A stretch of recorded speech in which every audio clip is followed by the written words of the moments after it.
دین اسلام مکمل ضابطۂ حیات ہے، اور انسان کے معاملات ہوں، ضروریات ہوں، یعنی زندگی کا کوئی بھی ایسا موڑ نہیں جہاں دین اسلام نے رہنمائی نہ کی ہو۔ اور یہ بات کہی جاتی ہے کہ اسلام دین فطرت ہے، لہذا اجتماعی زندگی کو پسند کرتا ہے۔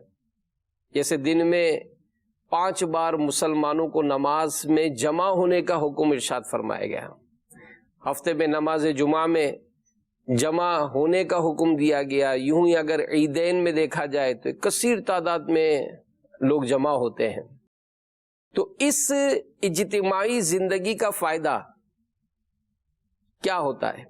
آپس میں ایک دوسرے سے ملاقاتیں، ایک دوسرے کے مسائل کا پتہ چلتا ہے، مشکل وقت میں ایک دوسرے کے ساتھ مدد کرنے کا موقع ملتا ہے، اور جب خوشیاں ہوتی ہیں تو خوشیاں بانٹنے کی بھی سعادتیں ملتی ہیں، دوسروں کے تجربات سے سیکھنے کا موقع ملتا ہے، اور نتیجہ کیا ملتا ہے کہ انسان خود کو خطرے کے وقت جو ہے وہ محفوظ تصور کرتا ہے کہ میں اکیلا نہیں ہوں، میرے ساتھ میرے احباب ہیں، میرے متعلقین ہیں۔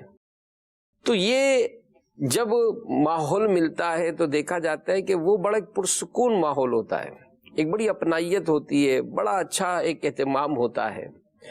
تو کہتے ہیں دشمن کے مقابلے میں بھی اس اجتماعی زندگی کی بہت اہمیت ہوتی ہے، تو لہذا اس برکتوں کو حاصل کرنا چاہیے۔